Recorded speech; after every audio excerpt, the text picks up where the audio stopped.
Bonjour, Société Camso France, groupe Michelin. Aujourd'hui, on va vous présenter la tension d'une chenille caoutchouc. Moi, c'est Monsieur Buzyn, je suis responsable grand compte pour la partie chenille caoutchouc au niveau national. Et je suis accompagné donc de Bruno Fontaine, qui est support produit. Donc, responsable technique pour les produits Camso, toute la partie construction, donc chenille, construction.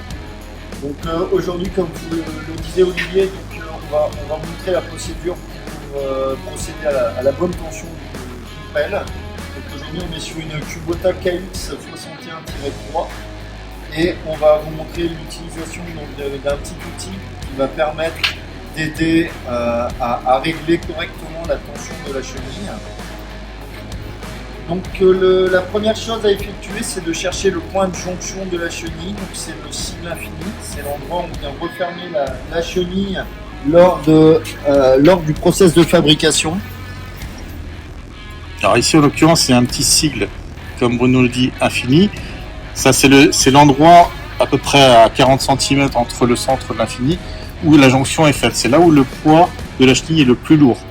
Donc ce fameux signe infini, on va aller le mettre au milieu du châssis. Pourquoi?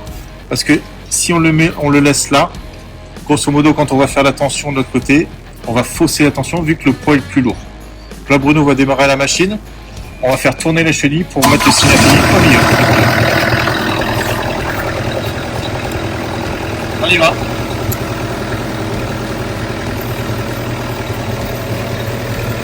je le repère. Un petit repère là, voilà.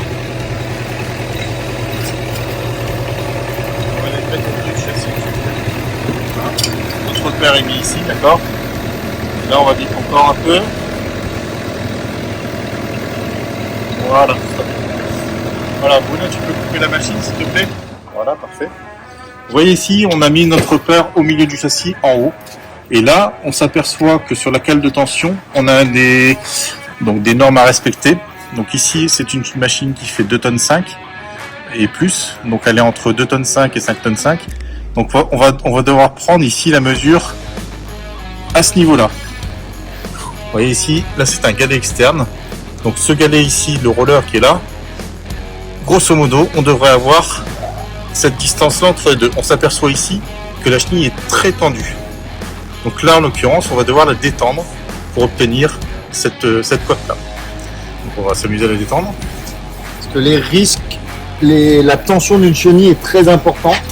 C'est des risques de casse, des risques d'ingérer du matériel, tout comme quand elle est détendue. Donc on va dévisser le graisseur.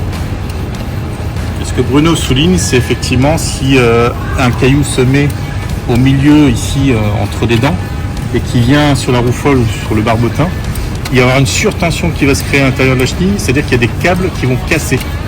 Et c'est à cause de cette tension de chenille qui est mal faite.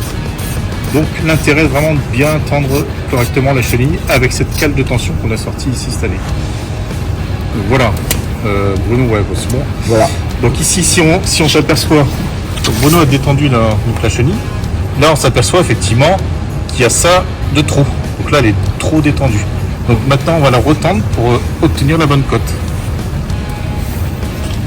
Pourquoi grâce dans le secteur Là, il y a c'est le fût.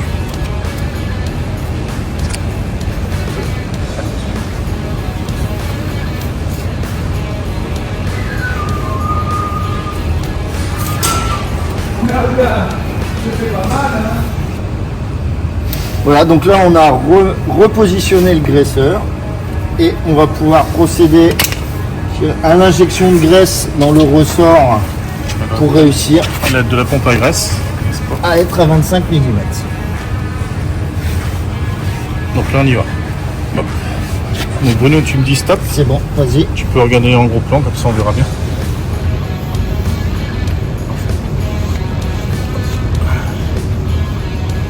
C'est bon. Voilà. Donc là on a bien vu que les 2 cm 5 étaient respectés, puisque c'est une pelle qui est supérieure à 2 tonnes 5. Voilà. Là c'est la bonne tension à faire. Alors là c'est un guidage extérieur avec des rollers extérieurs. Donc on a pris la cote entre la dent qui est ici, voilà, et le galet.